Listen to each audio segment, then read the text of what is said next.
Innalillahi wa inna ilaihi rajiun. Turut berduka cita atas peristiwa demi peristiwa yang terjadi di dalam tubuh kepolisian, khususnya saat hari ini ketika Presiden Jokowi memanggil seluruh Kapolda dan Kapolres untuk bersama-sama Kapolri berserta jajarannya mengadakan rapat luar biasa khusus, dalam bahasa saya, di Istana Negara. Dan hari ini setelah dua peristiwa besar, Duren 3 dan tragedi pembantaian massal brutal di Kanjuruhan Malang yang sampai saat ini juga belum tuntas diselesaikan oleh kepolisian, muncul lagi berita yang mengagetkan. 8 Kapolda terjaring pemeriksaan kesehatan mengandung narkoba alias ditangkap. Entah apa yang kemudian menjadikan ini berita menjadikan. Saya teringat perjumpaan saya dengan seorang, ya saya katakan,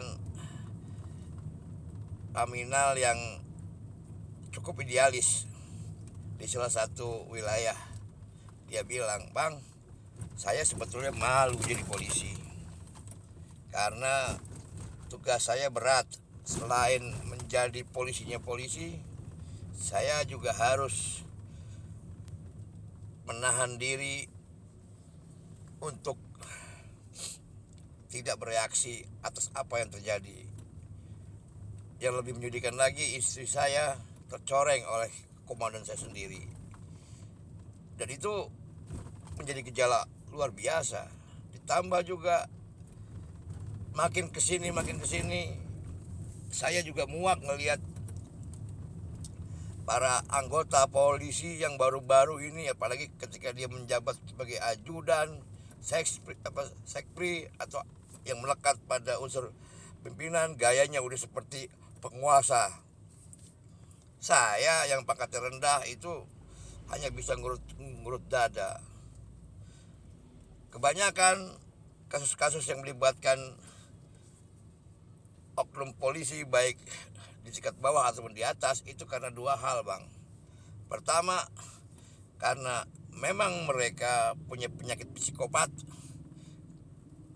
karena latihan dalam lapangan yang membuat diri mereka menjadi mesin psikopat membunuh, atau mereka berdekatan dengan dunia narkoba. Wajar kalau sekarang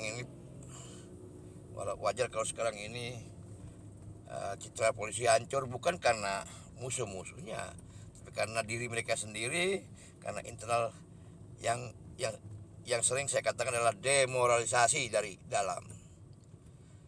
Nah, berbagai peristiwa ini sebetulnya harus bisa direspon oleh Pak Jokowi dengan memanggil mereka semua dan dicerna oleh mereka semua di keluarga besar Polri. KP3, Komite Pendukung Prestasi Polri, menyoroti kasus ini demi kasus, dan respon dari Presiden juga saya pikir harus lebih diutamakan substansinya. Pada awal KP3 melakukan advokasi kasus Duren 3, saya pribadi menyatakan tegas di awal ketika semua belum bicara ini, yaitu apa? Reformasi Polri, revisi Undang-Undang Polri, dan koreksi anggaran serta audit anggaran Polri. Kenapa? Karena ada mental budaya kultur yang menjadikan polisi itu berubah. Dan itu jika tidak segera dilakukan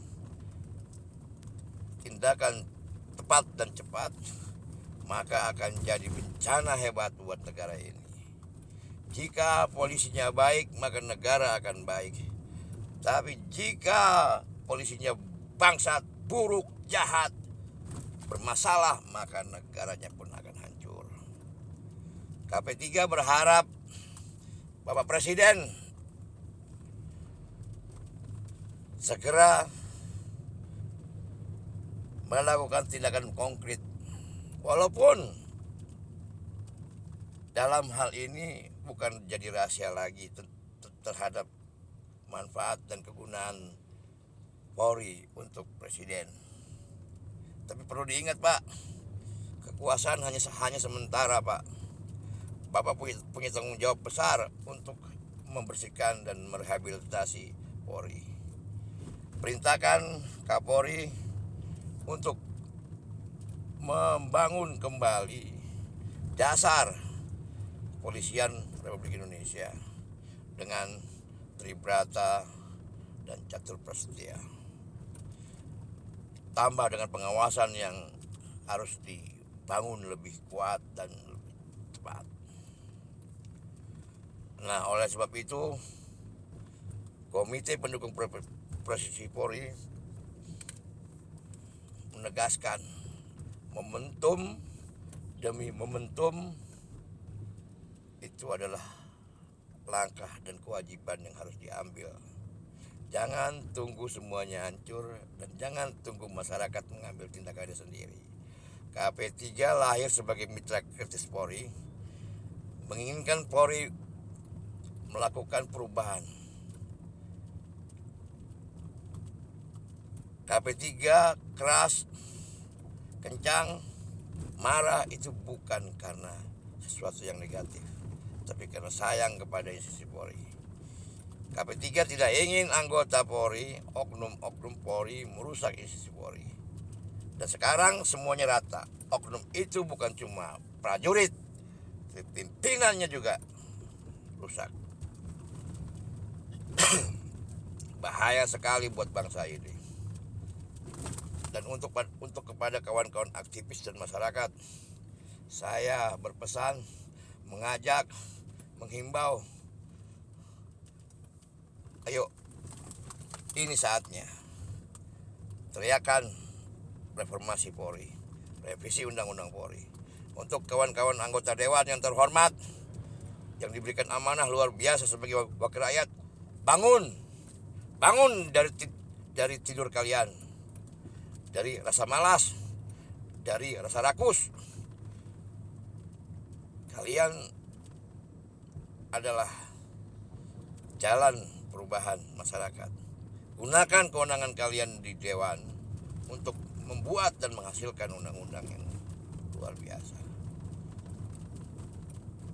Ini bangsa waktunya tidak banyak jika tidak ada perubahan. Jika kemudian tidak diambil langkah yang sama dan tegas tepat, maka wassalam. Oke, semuanya pada kesimpulan momentum. KP3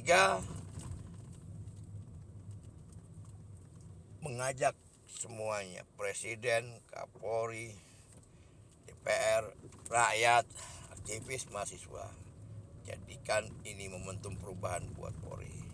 Karena kita sayang sama Polri. Karena kita tidak ingin Polri itu hancur atau dihancurkan oleh dirinya sendiri. Sekian, terima kasih atas nama keprihatinan, kesedihan, kedukaan, dan kemarahan KP3, sahabat rakyat dalam penegakan hukum yang berkeadilan, mitra kritis Polri, agar Polri lebih baik. Salam Indonesia.